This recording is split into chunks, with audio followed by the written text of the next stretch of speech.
people are dead and dozens of others have been injured as fierce fires spread across parts of Los Angeles. David Blevins has the latest from Altadena in California. We are right on the edge of the largest fire, the Eaton fire. It's up to 12,000 acres wide now. We've seen people like this gentleman just to my left dashing in and out of one of the buildings, attempting to rescue some precious belongings, because the building right next door, as you can probably see, is well alight, and the firefighters have been here for quite some time attempting to get that fire under control. But the firefighters are absolutely exhausted.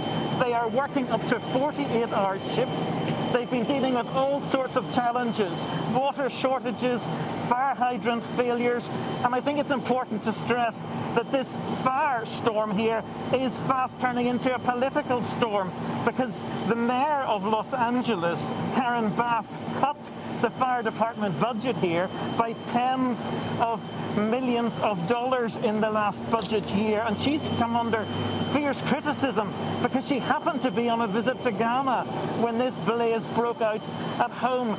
And we caught up with her at Los Angeles Airport earlier today, and she wasn't very keen to say anything about the tragic consequences of all of this for the citizens.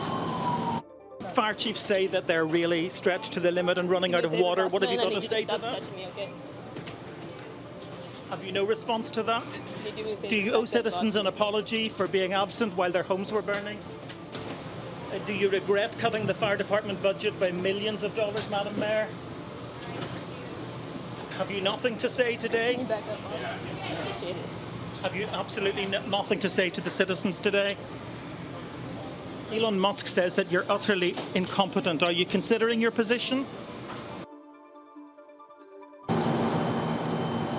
And of course, in the midst of all of this, the President-elect Donald Trump is blaming the California Governor Gavin Newsom for this tragedy, the worst fire in Californian history.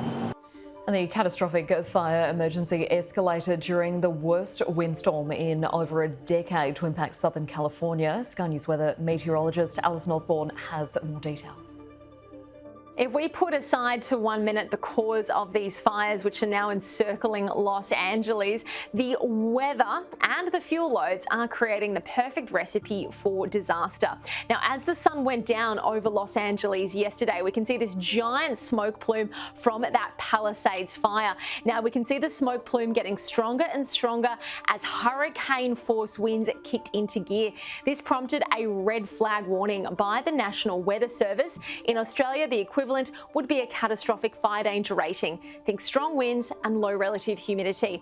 The National Weather Service also deeming this the worst windstorm since 2011 to impact California, and factor in the geography and the fact that the winter rains are delayed. It has been a very dangerous fire event and will continue.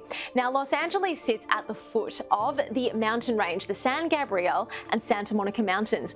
When winds blow from the northeast over these mountains, those winds dry and warm as they roll downhill. So this is creating a very dangerous situation for active fires around that Los Angeles County.